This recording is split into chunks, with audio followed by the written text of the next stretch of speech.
the cycles are the one thing that we see all throughout life, whether it's professionally in finance or whether it's our heartbeats, whether it's Mother Nature in our seasonal patterns, um, whether it's our circadian rhythm during the day. And so, the one thing that seems to be true and constant throughout most paradigms is the fact of cyclicality. Things happen in cycles. There's not a lot of straight lines. BlackRock and Vanguard, they're accused of violating antitrust laws by the state of Texas. What's going on here? Like, what is your take on this situation? Yeah, it's a pretty fascinating story, and basically the accusation is that the money management firms, um, they're colluding. So the claim is they're colluding in order to lower, for example, coal production. So in Texas, and Texas, proud state, energy is vital, and I believe that as little as maybe 5 years ago, about a fifth of the energy in Texas was produced via coal, maybe a little less, maybe around 18% or so. Um, and that's come down by maybe 50%, right? And so it's about half of what it used to be. And they're alleging that it is in part due to collusion by the money managers. Uh, and they're using a tool called ESG, or a scam called ESG, which at the very, let's say, initial level seems like a great thing because it's in the name of protecting Mother Earth, which, of course, how could you not want to? And I certainly want to, but I think the closer you look, the further you dig, the more you realize that this is just a way to make money. These money managers are also going to make money through these carbon tax credits, which is a whole other new marketplace, which wouldn't exist if it were not for this trend. That's going on. Now, I know we were talking about the Texas Stock Exchange, which BlackRock and Vanguard are part of. Is this going to affect that from getting off the ground, or what do you think is going to happen? I think that this could be good for the Texas Stock Exchange because I think it's going to draw attention to not only the monopoly, almost, or an oligopoly that exists on Wall Street, but it's going to also draw attention to the fact that, look, if you have the NASDAQ and the New York Stock Exchange, and the NASDAQ is known for the tech listings. And if you look at their system, when was the last time it was updated? They're on old, what a tech engineer, software engineer might refer to as very primitive technology based on what is available today. Now, why don't they upgrade their systems? Well, what's their motive? They have an oligopoly. They got the whole world by the proverbial balls. And so, until and unless there's competition, they don't have an incentive to upgrade. And that's what happens. And that's why we have these laws that are supposed to protect against monopolies and oligopolies. And it's in order to encourage fair competition.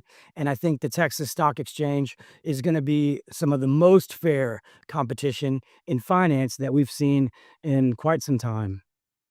So this isn't going to hinder that. This would probably only help it in some ways.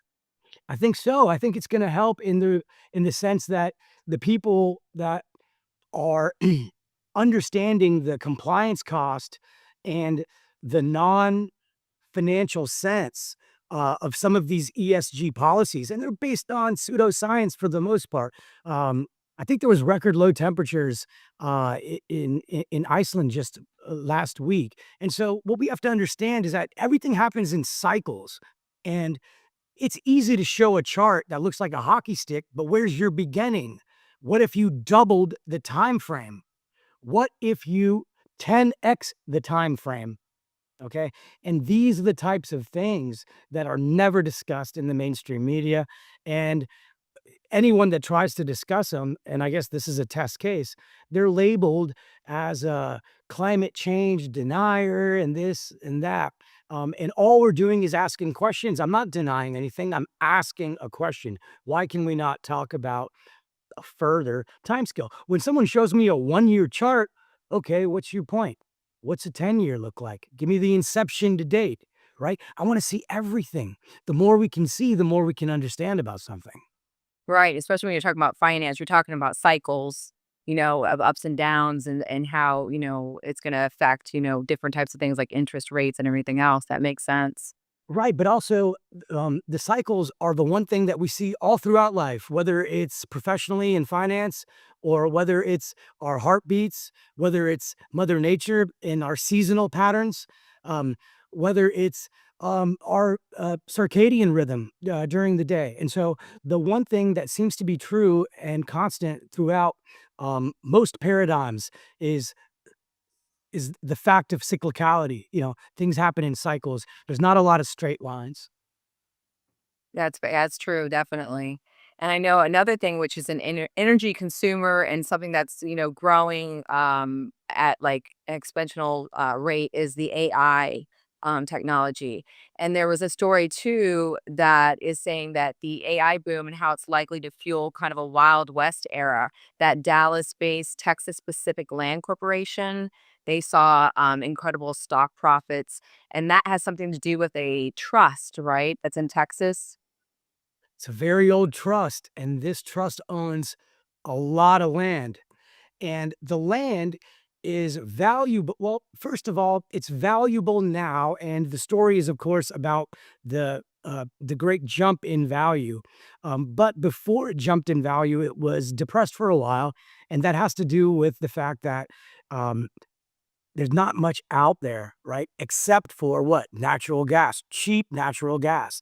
And so I think what's happening is that as people understand that AI is here to stay and we're at the tip of the iceberg and it consumes so much energy, massive amounts of energy, and this energy must be produced. And so, what's the long term plan? So, I think the fact that they have tons of land out there, it's in a very business friendly state like Texas, and there's natural gas that you can use to build your utilities and put your data centers next to the utilities. Why? Well, it's cheaper to get the energy across.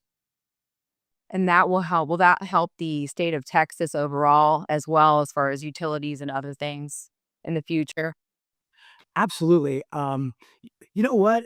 And I hope that people are listening. You know what they should do? They should do futures now that gambling is legal and now that we have a very sophisticated derivative market, right? I mean, look, full disclosure, I bet money that Donald Trump would be again the next president. So that was a nice little win too, was personally and professionally. But I digress. My point is this: if there were a thing called futures in state specific GDPs, I would love that.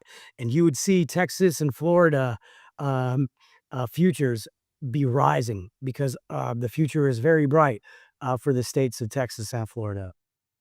And some of the reasons are going to be probably what the regulatory situation, just the taxes, what other things, just being more friendly towards businesses in general.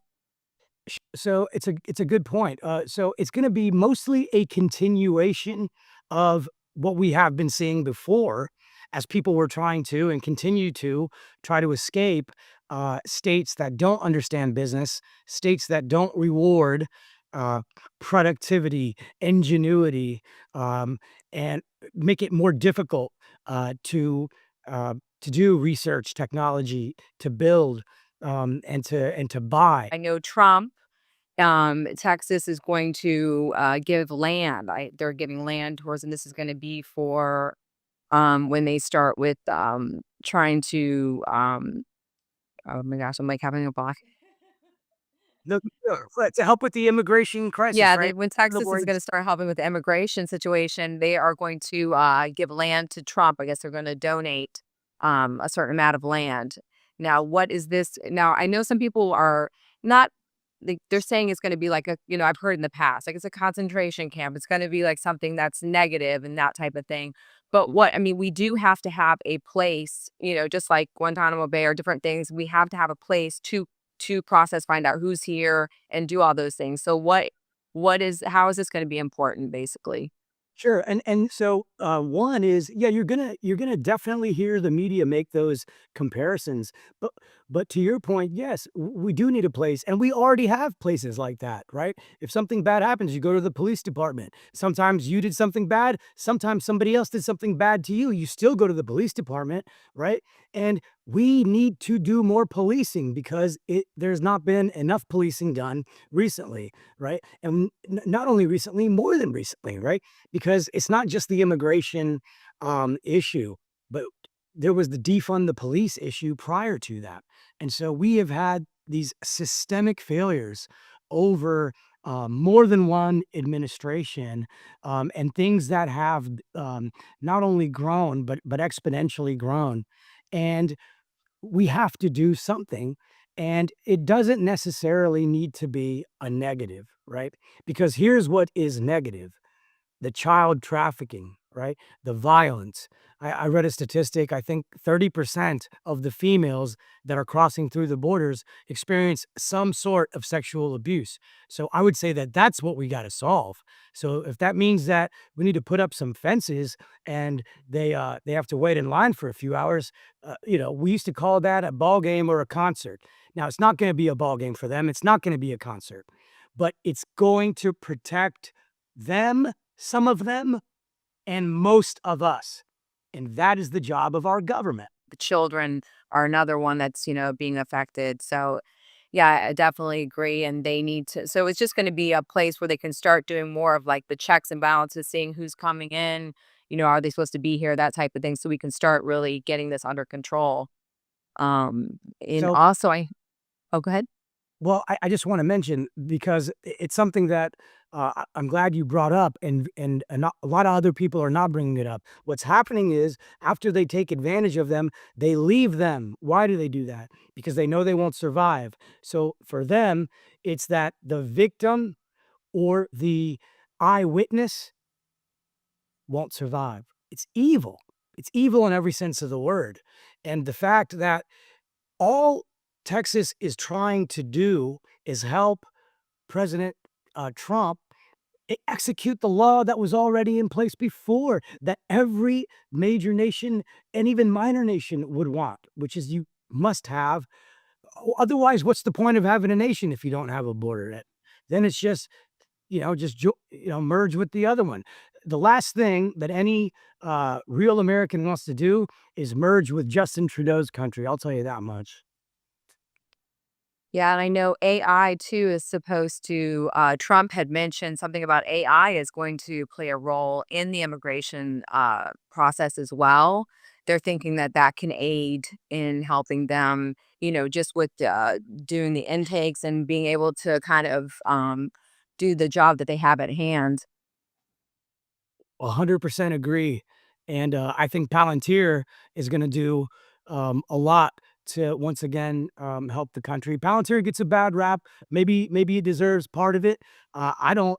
I'm not on the board. I'm a shareholder, and I've been rewarded as such, and so have my investors. At the same time, they might have a lot of information that makes some people feel uncomfortable. But as far as I know, I think they helped locate Osama bin Laden, and I think it'll be a lot easier to locate these dangerous illegal aliens, which is, I think, where they're going to start. Right. As That makes sense. And so other than that, what do you think happening on the finance horizon? I heard also that the startups, IPOs, especially in the tech sector, are you seeing growth in that area? we are not only seeing it, but we're seeing a rejuvenation. Um, there's a lot of optimism, not just in the consumer environment, which you've seen a lot of numbers already, but also in small business and in big business. So I think that we're going to see an M&A boom. We're going to see a lot more merger and acquisition activity. We're going to see a lot more startup activity. We're going to see a lot of long-term investment, and that's what this country needs. And so I'm really excited about that. Well, anything else you'd like to share before we wrap up the show today? Um, just I'm thankful to be an American, to be alive, to be your guest.